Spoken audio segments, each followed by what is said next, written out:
to facilitate the effective enforcement of its labor laws, Bangladesh shall ensure labor inspectors have the authority and resources to conduct unannounced inspections.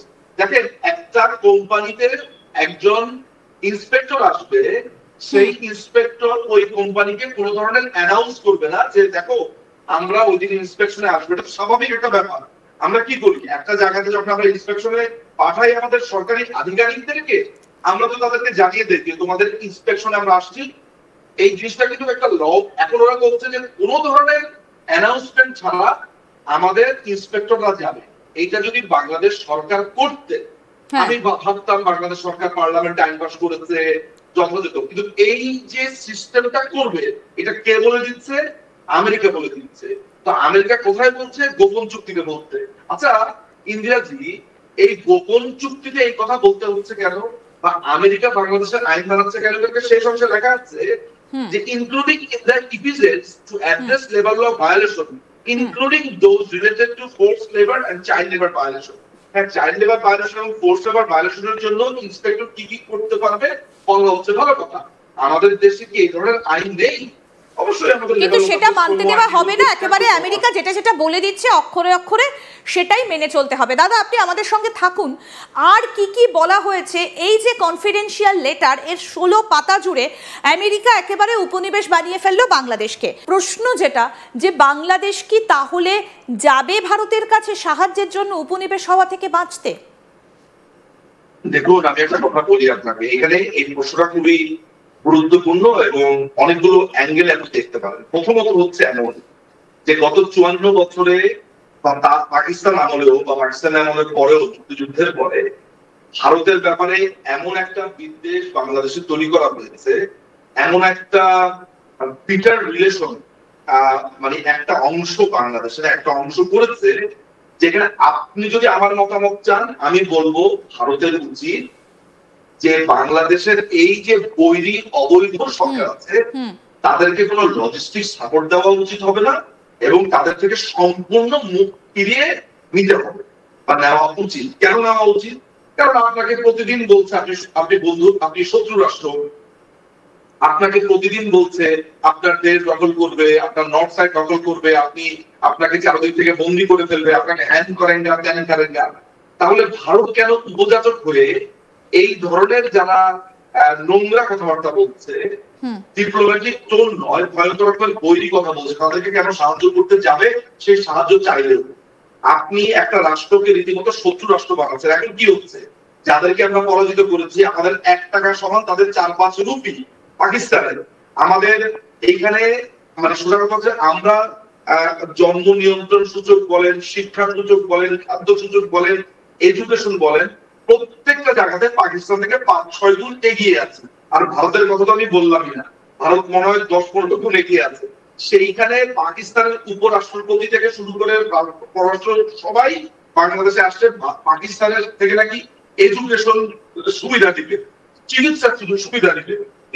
পাকিস্তানের লোকেদের তো বাথরুমই নাই তাদের মল ত্যাগ করবার জন্য, তাদের তো খাবারই টাকা নাই, তাদের সাথে নাকি তারা চুক্তি করবে, এই করবে, সেই করবে। অথচ বাংলাদেশের উচিত ছিল কি, ইংল্যান্ডের সাথে, ইন্ডিয়ার সাথে, বড় বড় যে রাষ্ট্রগুলো আছে, ব্রাজিল, মানে কানাডা, তাদের কাছ থেকে সাহায্য নেওয়া, যে আমরা এরকম একটা সিচুয়েশনে কি করতে পারি। দেখুন, ভারত থেকে কয়েকদিন আগেও চাল কিনলো, এই যে গত সপ্তাহে কিনলো, কাঁচা মরিচ কিনলো। আপনার ঈদ আসলে তারা নানান ধরনের পশু সেখান থেকে রপ্তানি করে। সেটা কথা হচ্ছে যে ভারত যদি এখন বলে যে তোমাদেরকে পেঁয়াজও দিব না, তাহলে বাংলাদেশ পেঁয়াজই খেতে পারবে না। তোমরা তো আমাকে আক্রমণ করবে, তোমরা তো আমাকে খুন করতে চাও, হত্যা করতে চাও, ল্যান্ডলক বলে আমাকে উপহাস করছো, বিভিন্ন রাষ্ট্রের কাছে আমার নামে বদনাম করছো, নানা ধরনের কথা বলছো, মিছিল করছো, তোমাদের সাথে কোনো ট্রেডই থাকবে না। তখন দেখা যেত কত ধানে কত চাল। কিন্তু ভারত তার ভালোবাসার হাত এখনো পাড়িয়ে দিয়েছে, যেটা আমার জন্য বিস্ময়কর। আমি মনে প্রাণে চাই এবং বলি যে যেই রাষ্ট্রকে তারা জোর করে শত্রু বানাচ্ছে, সেই রাষ্ট্র কেন এই বেঈমান সরকারকে, আমি বাংলাদেশের নাগরিকদের কথা বলছি না, আমি নিজেও একটি রাজনৈতিক দলকে সমর্থন করি। আমি চাই যে আমার দেশের নাগরিকরা সুখে থাকবে, শান্তিতে থাকবে, ভালো থাকবে। আমার যখন যেখান থেকে সুবিধা সেখান থেকে আমি আমার ভারত যে আগেও বাংলাদেশকে সাহায্য করেছে সেটা দুই দেশের মানুষই সেটা জানে। দাদা, এবার যদি আবার আমরা এই লেটারটায় আসি, মানে যে লেটারটা বাংলাদেশকে একেবারে উপনিবেশ বানিয়ে দিয়েছে আমেরিকার, আমি পরের পেজে আসি। এখানে ইনভেস্টমেন্টের বিষয়ে বলা হয়েছে, পেজ নাম্বারটা আমি আপনাকে বলছি, এটা হচ্ছে 10 নম্বর পেজ। এখানে ইনভেস্টমেন্টের ব্যাপারে বলা হয়েছে, কি বলা হচ্ছে এবং কিসের ইনভেস্টমেন্ট, বিজনেসের ক্ষেত্রে কি, এটা যদি একটু বলেন। এখানে বলা হচ্ছে যে Bangladesh shall remove foreign ownership restrictions that pose barrier to US investment or exempt US investment। অর্থাৎ যে বাংলাদেশের যে নীতিগুলো আছে যে ফরেন ওনারশিপের জন্য, যেমন ধরা যাক যে বাংলাদেশে একজন আমেরিকান লোক এসে তার ইচ্ছা মতো আপনার কোম্পানি স্থাপন করবে। এখন বাংলাদেশে একটা কোম্পানি স্থাপন করার জন্য তো আইন কানুন আছে। বাংলাদেশে একটা আমেরিকান লোক যদি সে প্রপার্টি খাতে সে ব্যবসা করতে চায়, এডুকেশন খাতে ব্যবসা করতে চায়, তাহলে আমাদের দেশে অনেক ধরনের রেস্ট্রিকশন আছে না, নিয়ম নীতি আছে না। ওরা বলছে যে এই নিয়ম নীতিকে থাকতে পারা যাবে না।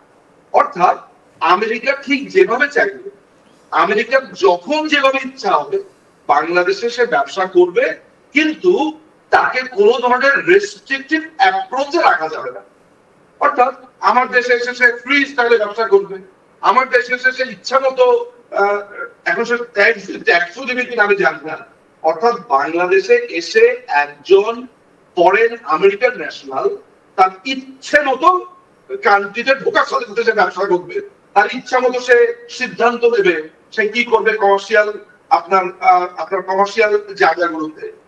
অর্থাৎ ইনভেস্টমেন্ট যে প্রসিডিওরের প্রত্যেকটা রাষ্ট্রের যে নিজস্ব আইন কানুন নিয়ম নীতি থাকে, সেগুলো আমেরিকানদের বেলাতে প্রযোজ্য হবে না। তাহলে প্রশ্ন আসতে পারে যে তাদেরকে কি ট্যাক্স দিতে হবে? তারা কি বাংলাদেশের আইনের ঊর্ধ্বে? আমাদের সংবিধানে লেখা আছে যে কোনো মানুষই আইনের ঊর্ধ্বে না। তাহলে আমেরিকানরা কি আইনের ঊর্ধ্বে? আমেরিকানদের জন্য কি ইনভেস্টমেন্ট ক্ষেত্রে নতুন নিয়ম করা হবে? আর একজন ভারতীয় বা একজন ইংল্যান্ডের একজন ব্যবসার ক্ষেত্রে কি অন্য নিয়ম থাকবে? অর্থাৎ একই দেশে আপনি একটা দেশের জন্য ডিফারেন্ট আইন রাখবেন। কেন রাখবেন? আর সেই অ্যাপ্রোচটা যে আপনি উঠিয়ে দিচ্ছেন রেস্ট্রিকশন, সেটা কে অ্যাপ্রুভ করছে? পার্লামেন্ট। পার্লামেন্ট কোথায় বাংলাদেশে? এখন পার্লামেন্ট সেশন হচ্ছে। আপনাদেরকে এই চুক্তি করার ম্যান্ডেট কে দিয়েছে? আপনারা কি জনগণের মাধ্যমে নির্বাচিত? যদি নির্বাচিত হয়ে থাকেন সেই নির্বাচনটা কে করছে? আপনারা যে বলছেন যে আমরা অভ্যুত্থানের মাধ্যমে এসেছি, সেই অভ্যুত্থান আপনারা কজন মিলে করেছেন? বাংলাদেশ তো 20 কোটি জনগণ। এই 20 কোটি জনগণের কত পার্সেন্টেজে আপনারা অনুমতি নিয়েছেন? সেই পার্সেন্টেজে যে অনুমতি নিয়েছেন যদি দাবিও করেন, সেই ডকুমেন্টস কোথায়? অর্থাৎ কোনো কিছু না দেখেই, কোনো ডকুমেন্ট না দিয়ে আমেরিকা যেটা বলছে সেটাই মেনে নেওয়া হচ্ছে। আমি পরের পেজে যাই, পরের পেজ নাম্বারটা হচ্ছে 9 নম্বর। সেখানে সার্ভিসের ব্যাপারে কিছু বলা রয়েছে।